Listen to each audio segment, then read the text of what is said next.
जय गुरु महाराज। आज का यह 20 क्वेश्चन सब्जेक्टिव है जो कल तारीख 17 फरवरी 2026 को हिंदी का एग्ज़ाम मैट्रिक विद्यार्थियों के लिए है। एक बार ये 20 क्वेश्चन आप लोग देख लीजिए और आपका व्याख्या करने का जो तरीका है वो ठीक हो जाएगा, जिससे आप 10 से 15-20 नंबर आप ले सकते हैं और इसी के आधार पर आपको लिखना है। तो आपका पहला क्वेश्चन है, व्याख्या करना है, मेरा धर्म कैद खाने का धर्म नहीं है।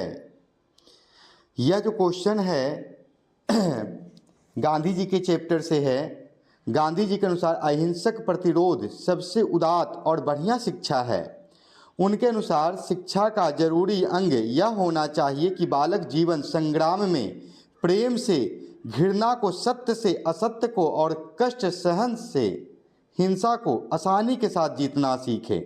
यानी बच्चा को अगर सिखाना है तो संस्कार सिखाना है कि प्रेम से किसी को जीत सकते हैं, है ना, दुश्मनी से नहीं। दुश्मनी को दुश्मनी से जीता नहीं जा सकता है, दुश्मनी को प्रेम से जीता जा सकता है। ये गांधी जी का कहना है। गांधी जी हिंसा पर विश्वास नहीं करते थे, अहिंसा पर विश्वास करते थे। क्वेश्चन नंबर दूसरा है, परहित के लिए ही देह कौन धारण करता है? परहित के लिए ही देह कौन धारण करता है? परहित के लिए देह बादल धारण करता है। बादल जल की वर्षा करके सभी प्राणियों में जीवन संचार करता है, जिससे सुख चैन मिलता है। बादल की वर्षा और उसके बिरह के आंसू के प्रतीक स्वरूप है। उसके बिरह के आंसू अमृत की वर्षा करते हैं, जिसकी एक एक बूंद दूसरे को समर्पित कर देता है। अपने लिए कुछ भी नहीं रखता, वह सब कुछ लुटा देता है, बदले में कुछ नहीं लेता। वह निस्वार्थ, उसका देह परहित के लिए ही है। क्वेश्चन नंबर 3, राम नाम बिनु बिरथे जगी जन्मा पद का मुख्य भाव क्या है? गुरु नानक रचित कविता राम नाम बिनु बिरथे जगी जन्मा का मूल भाव है, बाहरी वेशभूषा, पूजा पाठ और कर्मकांड के स्थान पर सरल सच्चे हृदय से राम नाम के कीर्तन नहीं की, उसका जीवन व्यर्थ है। क्योंकि नाम कीर्तन ही सच्ची स्थायी शांति देकर व्यक्ति को इस दुखमय जीवन के पार पहुंच पाता है। यानी यह जो जीवन है प्रभु के नाम के बिना, हरि के नाम के बिना अधूरा है। गुरु आपको जैसे बताते हैं वैसे करना चाहिए। इसलिए मैं आपको बता रहा हूँ कि पूरे वीडियो को देख लें और एक बार इसे देखकर समझ लें और इसी आधार पर आपको एग्जाम में लिखना है, छोड़कर नहीं आना है। और जो भी वीडियो को देख रहे हैं लाइक कर दीजिए, कैसा लगा कमेंट कर दीजिए और दोस्तों तक शेयर कर दीजिए, सभी का एग्जाम सही जाए। क्वेश्चन नंबर 4 देखेंगे, गुरु की कृपा से किस युक्ति की पहचान हो पाती है?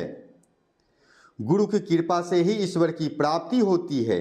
गुरु की कृपा से ही मनुष्य काम, क्रोध, मद, लोभ और मत्सर के भाव से मुक्त होकर ईश्वर की प्राप्ति कर पाता है। ब्रह्म प्राप्ति की युक्तियां गुरु कृपा से ही होती है। यानी कि बिनु कृपा है ना, गुरु के कृपा के बिना कुछ भी प्राप्त नहीं हो सकता। चाहे आप कितना भी ग्रंथ क्यों ना पढ़ लें, किताब क्यों ना पढ़ लें, एग्जाम में पास हो जाएं, लेकिन ज्ञान आप में नहीं आएगा कि किस समय किस चीज का यूज करना चाहिए। क्वेश्चन नंबर 5, व्याख्या करें, कृष्ण को कर क्यों कहा गया है? कर नहीं, चोर क्यों कहा गया? यहाँ गलती लिखा गया है।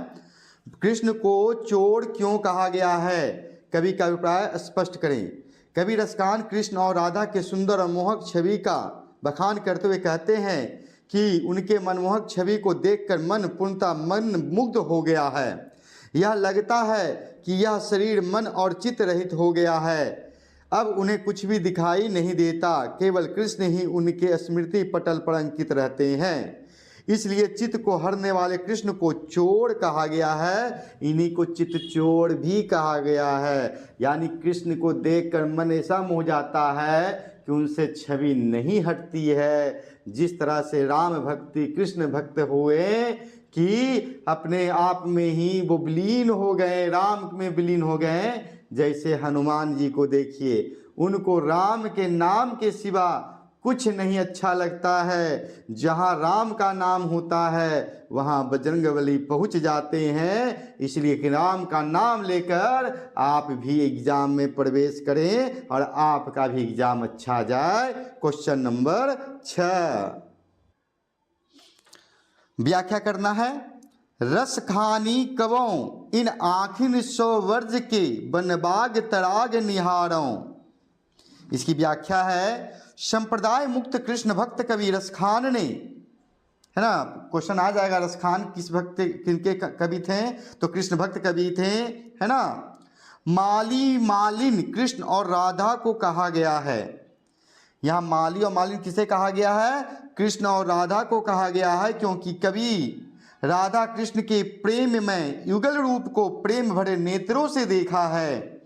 यहाँ प्रेम को वाटिका मानते हुए उस प्रेम वाटिका के माली मालिन कृष्ण राधा को मानते हैं। वाटिका का विकास माली मालिन की कृपा पर ही निर्भर है। अतः प्रेम वाटिका में पुष्पित पल्लवित कृष्ण और राधा के युगल दर्शन ही कर सकते हैं। कहने का मतलब, जहाँ प्रेम है वहाँ जाति संप्रदाय नहीं, धर्म सब अलग अलग धर्म नहीं, सब एक ही धर्म में है, सबका मालिक एक है, नाम अनेक है। इसलिए सभी से अपील है, जाति धर्म के चक्कर में लड़े नहीं, सब एक ही हैं, सबको एक ही जगह जाना है। क्वेश्चन नंबर 7 देखेंगे। व्याख्या करें। मन पावन चितचोर पलक ओट नहीं करे सकूं। प्रस्तुत पंक्ति कवि रसखान द्वारा लिखित कविता प्रेम आयनी श्री राधिका से लिया गया है। प्रस्तुत पंक्ति के माध्यम से कवि राधा कृष्ण के रूप सौंदर्य की विशेषता पर प्रकाश डाला है। कवि राधा कृष्ण के प्रेम रूप पर इतना मुग्ध हो गए कि उसकी आंखें हर क्षण एक टक उसी रूप को देखती रहती है। पवित्र चित्त को चुराने वाले श्री कृष्ण से पलक हटाने को देखने के लिए विवश हो जाती है। वस्तुतः इसमें कृष्ण के प्रति कवि की प्रेम की अभिव्यंजना है ना। जिन्हें अपने गुरु अपने भगवान से प्रेम हो जाता है, उन्हें सभी जगह उन्हीं का दर्शन होता है। जैसे एक छोटे बच्चे को जब भूख लगती है या कुछ भी हो, दर्द होता है, तो वह माँ ही माँ कहती है। अगर बच्चा बड़ा भी हो जाए, चोट लगने पर माँ ही आती है। इसी तरह से भगवान का नाम ही आता है, उस बच्चे के लिए भगवान माँ बाप होते हैं। छोटा दर्द होता है तो माँ का याद आता है, और जब बड़ा दर्द होता है तो पिता की याद आती है। आप लोग देखते होंगे, बड़ा काम करते हैं तो कहते हैं हम लोग बाप रे बाप, है ना। Question number 8। सभी विदेशी वस्तु नर के हैं क्रिस्तान, यानी डॉट डॉट है पूरे कविता का भावार्थ यानी व्याख्या करने की बात हो रही है यहाँ। तो यह स्वदेशी कविता है, जिनके रचनाकार है प्रेमघन, जिनका पूरा नाम है बद्री नारायण चौधरी प्रेमघन। यह प्रेमघन के दोहों में नवजागरण का स्वरूप मुखरित है। प्रस्तुत पंक्तियों के माध्यम से कवि कहना चाहते हैं कि पराधीनता के कारण भारतीयों ने अपना स्वाभिमान खो दिया है, लोगों के रीति रिवाज बदल गए हैं, सर्वत्र विदेशी वस्तुएं ही दिखाई पड़ती है, यानी सब जगह विदेशी वस्तु ही दिखाई पड़ती है। भारतीयता की भावना का लोप हो गया है। कवि आगे कहते हैं, इन भारतीयों को देखकर कोई नहीं कह सकता कि वह भारतीय हैं। सब कुछ अंग्रेजी हो गया है। हिंदू, मुसलमान, सिख, ईसाई, क्रिश्चियन सभी जैसे अंग्रेज बन गए हैं। यह निंदा का विषय है। कवि का मानना है कि भारतीय संस्कृति भूल कर हम आज़ाद नहीं हो पाएंगे। अगर आज़ाद हो भी गए तो फिर गुलाम हो जाएंगे। इसलिए हम भारतीयों को भारतीय ही बने रहना चाहिए। यानी हम लोग का एक काम था सुबह उठकर माता पिता के चरणों में शीश नवाना।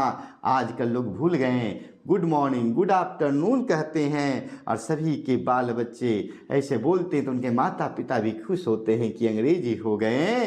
पहले के लोग कैसे थे? आज खोजते हैं कि बेटा मेरा साथ दे। कहाँ से साथ देगा? अंग्रेजों का तो एक ही मकसद था, बस रुपया कमाना। सेवा कैसे होगा ये पता नहीं था। इसलिए बच्चों में जागृति पैदा करें। क्वेश्चन नंबर 9 देखें। ठटे विदेशी ठाटे सब, बनियो देश विदेश, सपन हो जिनमें ना कहूँ भारतीयता लेस। प्रस्तुत पदांश स्वदेशी शीर्षक कविता से लिया गया है। इसके रचनाकार भारतेंदु युग के महत्वपूर्ण कवि बद्रीनारायण चौधरी प्रेमघन हैं। कवि प्रेमघन के इस दोहे में नव जागरण का स्वर मुखरित हुआ है। कवि जब भारत की स्थिति पर नजर डालते हैं तो दुखी हो जाते हैं। भारतीय अपनी संस्कृति भूल गए हैं। स्थिति ऐसी विकट हो गई कि लोगों को विदेशी ठाट बाट अपनाते देख ऐसा लगता है कि अपना ही देश अपना ना रहा, विदेश हो गया। आज यहाँ विदेशी लोग, विदेशी रीति, विदेशी चाल ढाल दिखाई देती है। भारतीयता कहीं नहीं दिखाई देती है। सपने में भी भारतीयता की पहचान शेष न रह गई। कवि को लगता है कि लोग अपनी सभ्यता संस्कृति को निम्न दृष्टि से देखते हैं। इसी कारण भारत में भारतीयता दिखाई नहीं देती है। मैंने अभी बताया उसी कविता स्वदेशी कविता से लिया गया है, जिनके रचनाकार प्रेमघन हैं, है ना। ये भारतेंदु युग के रचनाकार हैं। और जो वीडियो देख रहे हैं अभी तक वीडियो को लाइक नहीं किए बुआ तो फटाफट लाइक कर दीजिए। अगर चाहते हैं कि आप भी टॉपर लाएं तो दूसरों की सहायता कीजिए। मैट्रिक के विद्यार्थियों को उसको शेयर कीजिए तथा जो नए विद्यार्थी 10वीं में हैं उन्हें भी शेयर कीजिए। उनका भी हिंदी बढ़िया हो जाएगा। तो जल्दी फटाफट शेयर कीजिए। और आपको कैसा लगा वीडियो ये शेयर हमें कर दीजिए अपना कमेंट करके। क्वेश्चन नंबर 10 की ओर चलेंगे। भात माता ग्रामवासिनी, खेतों में फैला है श्यामल धूल भरा मैला सा असर। इनकी व्याख्या करना है। प्रस्तुत पदांश भारत माता शीर्षक कविता पाठ से लिया गया है, जिनके कवि हैं सुमित्रानंदन पंत। इस पंक्ति के माध्यम से कवि महोदय भारत माता को ग्रामवासिनी के रूप में चित्रित किए गए हैं, मतलब किया है।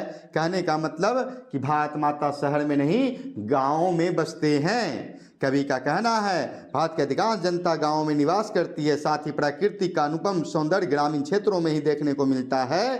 ग्रामीण क्षेत्रों के विस्तृत भूभाग में जो फसल लहलाते हैं वे भारत माता के श्यामले, है ना, शरीर के समान सुशोभित हो रहे हैं। भारत माता का धरती रूप विशाल आंचल धूल दूषित और मटमैला दिखाई पड़ रहा है। कवि का कहने का तात्पर्य है कि भारत माता की आत्मा गांव में निवास करती है जहां खेत हरे भरे रहते हैं। लेकिन आज किसान लोग भी जॉब के चक्कर में खेत बेच देते हैं और वहां बिल्डिंगें खड़ा हो जाता है, खेत खत्म हो जाते हैं। तो भारत माता रोते हैं कि क्या होगा इस संसार का। और लोग सब सोचते हैं कि गिरानी बढ़ गया है, महंगाई बढ़ गया है। तो भैया आपसे मैं पूछना चाहता हूँ, जिस खेत को आप बेचें उस एक कट्ठे खेत में 40 किलो अनाज होता था, अब 40 किलो में बिल्डिंग खड़ी हो गया तो 40 किलो अनाज कमी होगा तो दाम तो बढ़ेगा ही, महंगाई होगी। इसलिए विचार कीजिए और अपने बिजनेस पर ध्यान दीजिए। जय गुरु महाराज। क्वेश्चन नंबर 11 देखेंगे। व्याख्या करें। भारत माता अपने ही ग्राम में प्रवासिनी क्यों बनी हुई है? भारत माता को अंग्रेजों ने गुलामी की जंजीर में जकड़ लिया रखा था। प्रतंत्रता की बेड़ी में जकड़ी काल के कुचक्र में फंसी विवश भारत माता चुपचाप अपने पुत्रों पर किए गए अत्याचार को देख रही है। उनका चित्त झुका हुआ है, मन गिरा हुआ है और अवसादग्रस्त है। गुलामी की बेड़ी में जकड़ी हुई भारत माता अभाव से ग्रसित है और अपने ही घर में प्रवासनी बनी हुई है ना। जैसे अभी हम लोग भी भारत माता का ख्याल नहीं रख रहे हैं। क्वेश्चन नंबर 12 देखेंगे। सर्दियों की ठंडी बुझी राख सुगबुगा उठी, मिट्टी सोने का तक पहनना इठलाती है ना। सर्दियों की ठंडी बुझी राख सुगबुगा उठी, है ना। सिंहासन खाली करो कि जनता आती है। जिनके लेखक हैं राष्ट्र कवि रामधारी सिंह दिनकर, जिनका जन्म 23/9/1908 को और मृत्यु यानी निधन 24/4/1974 को हुआ। जनतंत्र का जन्म कविता से लिया गया है। पंक्ति यह कविता आधुनिक भारत में जनतंत्र के उदय का जय घोष करती है। सदियों को देसी विदेशी पराधीनता अब खत्म हुई, भारत आज़ाद हुआ, अब जनता सिंहासन पर बैठेगी।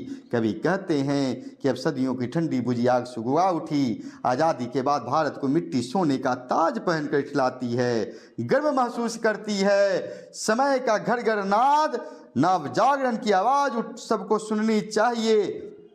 अब लोग रास्ता प्रशस्त करें, सिंहासन अब खाली करें, अब भारत की जनता राजगद्दी पर बैठेगी।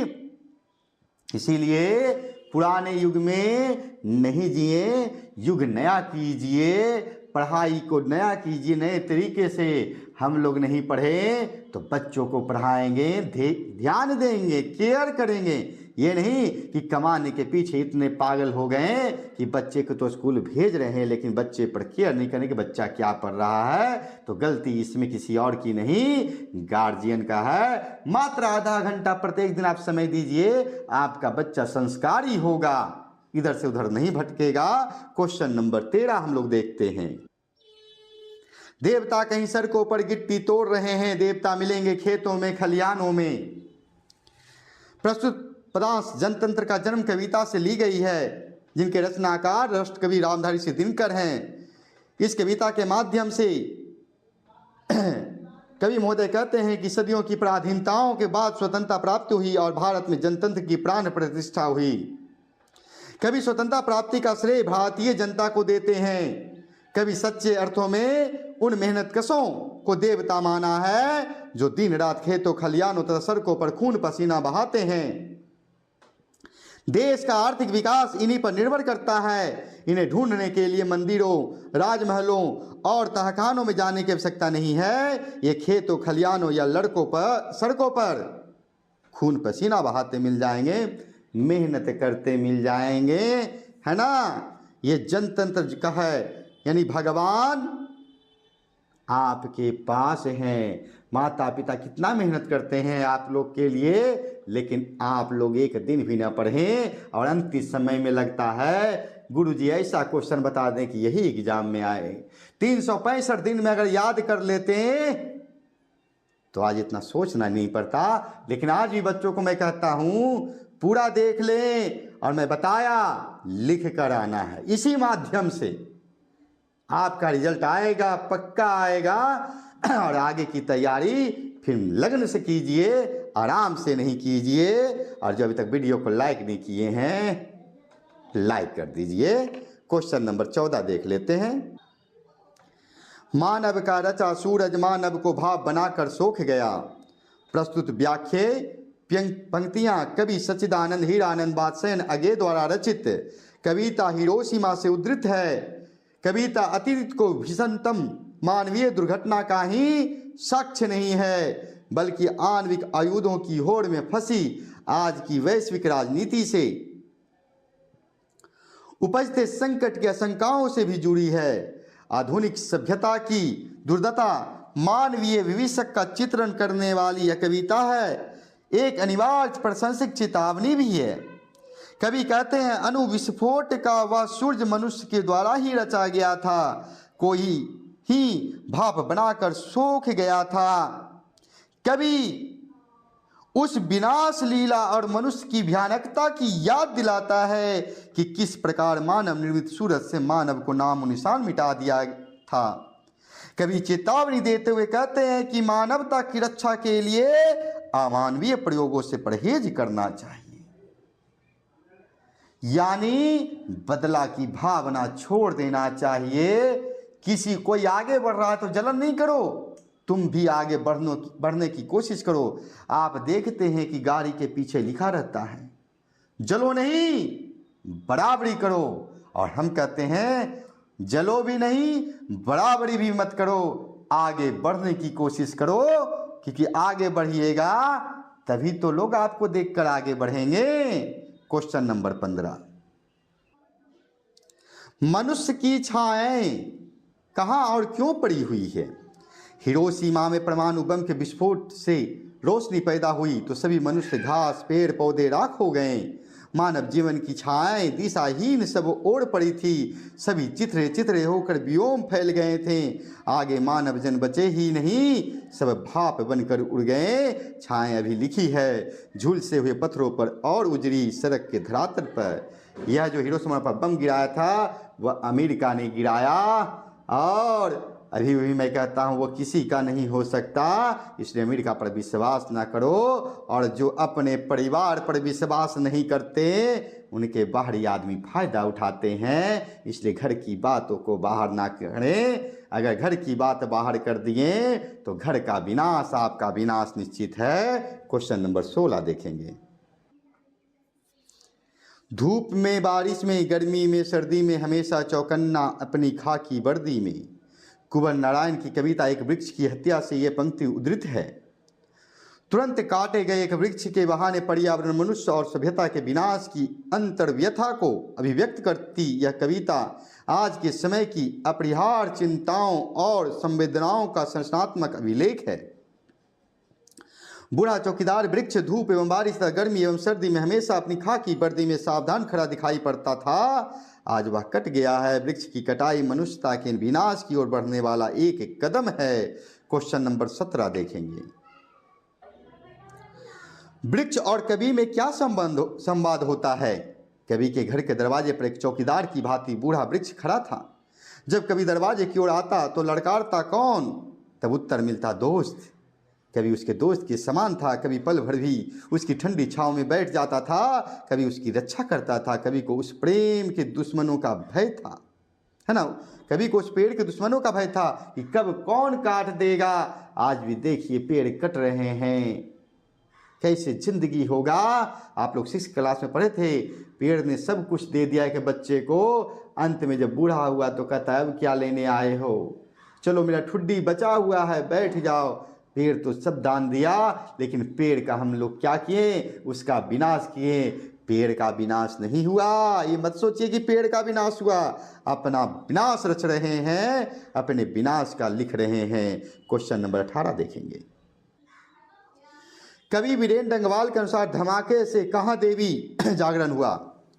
कवि वीरेंद्र डंगवाल के अनुसार धमाके से गरीब बस्तियों में देवी जागरण हुआ। कवि का कहना है कि लोग कर्म की जगह भक्ति में लीन नजर आते हैं। जिन्हें अपनी गरीबी दूर करने में संलग्न होनी चाहिए वो भक्ति भजन में लगे हुए हैं।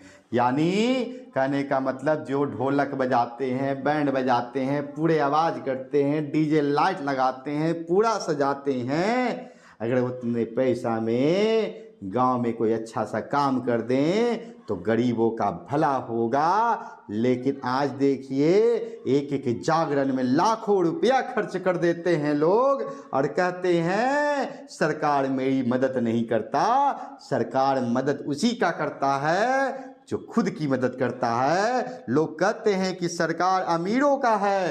अरे बाबा, जो फालतू में खर्च कर रहे हैं उससे अपना अमीरी बनाए, गांव का भला करे तो सरकार भी देखेगा, तो सोचेगा मेरा नाम हो तो भी तो दान करेगा, इन्वेस्ट करेगा। तो पहला अपना काम अपने को ही करना चाहिए, फालतू का खर्चा नहीं। Question number 19। गमले से टूटता उसका ग, घड़े से लुढ़कता उसका घ। अनामिका द्वारा रचित ये कविता है, भाग 2 से उद्धृत है। प्रस्तुत कविता बच्चों के अक्षर ज्ञान की प्रारंभिक शिक्षण प्रक्रिया से कौतुकपूर्ण वर्ण चित्रण द्वारा कवित्री अनामिका गंभीर आशय व्यक्त कर देती है।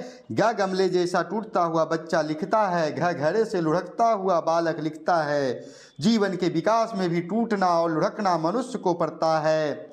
अक्षर ज्ञान की प्रक्रिया खेल कूद जैसी है, सफलता विफलता मिलती रहती है। बच्चे देखते हैं लंगड़ा लूल्हा जैसे तैसे लिख देता है, धीरे धीरे धीरे धीरे फ्रेश हो जाता है, तो फिर ठीक ठीक लिखता है। उसी तरह से हम लोग भी अपंग है, अगर सोचेंगे धीरे धीरे मेहनत करते चले तभी तेज होंगे, अदरवाइज नहीं। अब तो समय खत्म हो गया है, आज तो फास्ट चलना है, आपको याद करना है। 20 क्वेश्चन पढ़ लीजिए और अपने शब्दों में फिर लिख दीजिए। लेकिन मैं तो रिक्वेस्ट कर रहा हूँ बार बार कि मैट्रिक के सारे विद्यार्थियों तक इसे शेयर कर दीजिए, सब लोग एक बार देखें और रिजल्ट अच्छा लाएं, और उसके बाद गिरदेश भैया से बात भी करें कि कैसा रिजल्ट आया, है ना।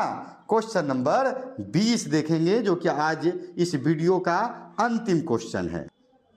अंतिम क्वेश्चन आपका है, पहली विफलता पर छल के यह आंसू ही है शायद प्रथम अक्षर सृष्टि के विकास कथा के। प्रस्तुत काव्यांश अक्षर ज्ञान शीर्षक कविता से लिया गया है। इसकी कवित्री समकालीन कविता की शब्द साधिका अनामिका है। प्रस्तुत काव्यांश में के माध्यम से कवित्री ने प्रथम अक्षर का ख ग घ अंग र सीखने के क्रम में संघर्ष करते बेटे की कहानी कही है। क से घ तक तो बच्चा आसानी से सीख जाता है, लेकिन अरा लिखने में, अंगा लिखने में, सीखने में वह अटक जाता है। माँ बेटा को अंगा का बोध दिलाने की अथक कोशिश के कारण उन्हें नेत्रों से आंसू निकल पड़ते हैं। यह करुण सृष्टि विकास यात्रा की विफलता की वेदना से पैदा हुई है। बच्चों की कोशिश सृष्टि के विकास की कोशिश है, शायद सृष्टि की विकास कथा कहती है। इसलिए आप लोग से सादर अनुरोध है कि यह जो मैट्रिक है आपका पहला एग्जाम है, इसलिए दृढ़तापूर्वक विश्वास पूर्वक दीजिए, पढ़ाई पर ध्यान दे के दीजिए, तब जाके आपका विकास होगा। जय गुरु महाराज। पूरा देखिए और लोगों तक शेयर कर दीजिए। जय जय गुरु महाराज, जय गुरु।